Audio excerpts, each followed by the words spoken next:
उद्या 9 ऑगस्ट या क्रांतीदिनी छत्रपती संभाजीनगर येथे प्रहार संघटनेच्या वतीने दिव्यांग बांधव, महिला आणि शेतकऱ्यांच्या विविध मागण्यांसाठी आक्रोश मोर्चा काढण्यात येणार आहे। या आक्रोश मोर्चामध्ये सहभागी होण्यासाठी पुरंदर तालुक्यातील 2000 दिव्यांग बांधव जात आहेत।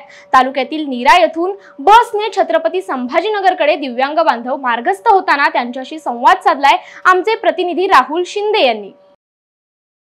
दिव्यांग बांधव, शेतकरी आणि महिलांच्या विविध मागण्यांसाठी आमदार बच्चू कडू यांच्या नेतृत्वाखाली संभाजीनगर येथे आंदोलन करण्यात येते। 9 ऑगस्ट क्रांतीदिनी हे आंदोलन करण्यात येणार आहे आणि या आंदोलनासाठी पुरंदर तालुक्यातील नीरा येथून काही दिव्यांग बांधव हे आज रवाना होत आहेत। नक्की काय आंदोलन असणार आहे, कशा प्रकारचं आंदोलन असणार आहे आणि काय मागण्या आहेत हे आता आपण जाणून घेणार आहोत। काय सांगाल, बरेचसे दिव्यांग बांधव असतील किंवा महिला भगिनी असतील हे आता संभाजीनगरकडे रवाना होतात, तुम्ही त्यांच्याबरोबर जातात, काय मागण्या आहेत, कसलं आंदोलन आहे? दिव्यांगांचे 6000 रुपये पेन्शन मिळावी, दिव्यांगांचा प्रतिनिधी लोकप्रतिनिधी स्थानिक स्वराज्य संस्थेमध्ये असावा, दिव्यांगाचा 10 लाखाचा विमा असावा, अशा विविध मागण्या घेऊन दिव्यांगांच्या प्रश्नावरती, शेतकऱ्यांच्या प्रश्नावरती, सर्वसामान्य माणसासाठी बच्चूभाऊंनी 9 तारखेला क्रांती दिनाच्या निमित्तानं आंदोलन पुकारले आणि या आंदोलनामध्ये महाराष्ट्रातले गडचिरोलीच्या त्या कोपऱ्यापासून ते सिंधुदुर्गाच्या बांध्यापर्यंत महाराष्ट्राच्या कानाकोपऱ्यातून प्रहार सैनिक उद्या संभाजीनगरमध्ये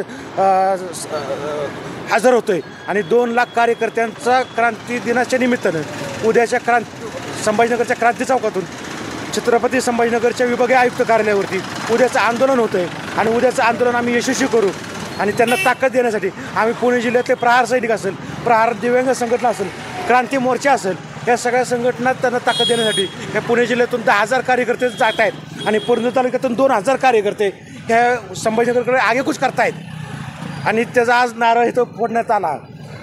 तुम्ही देखील दिव्यांग बांधवांच्या आंदोलनाला चाललेले आहेत, काय मागणी आहे? तुम्ही दिव्यांग संघटनेमध्ये काम करताना आम्ही पाहतो, काय मागणी आहे तुमच्या? नमस्कार, मी विजय तांबे, पुणे जिल्हा सचिव। तर आमच्या अशा मागण्या आहेत, दिव्यांगांना 6000 रुपये पेन्शन झाली पाहिजे, आमच्या विधवा महिलांकरता स्वतंत्र महामंडळ स्थापन झालं पाहिजे, दिव्यांगांसाठी 1 गुंठा ग्रामपंचायतीने जागा घरकुलसाठी दिली पाहिजे, दिव्यांगांना स्थानिक स्वराज्य संस्था ते लोकसभेपर्यंत एक प्रतिनिधित्व भेटलं पाहिजे, साखर कारखाना, दूध संघ असेल, अशा आमच्या विविध मागण्या घेऊन आम्ही पुरंदर तालुक्यातून आता संभाजीनगरकडे प्रस्थान करत आहोत। तरी आपल्या तालुक्यातून 2 ते 2,500 दिव्यांग विधवा महिला आता प्रस्थान करत आहोत। आपल्याबरोबर काही महिला सदस्य देखील आहेत, त्यांचं नक्की काय म्हणणं आहे, त्यांचं नक्की काय मागणी आपण बघणार आहोत। काय सांगाल, तुम्ही सुद्धा निघालेला, किती महिला निघाल्या? आमच्या भरपूर निघाल्यात तशा महिला, 200 महिला आहेत निघतल्या।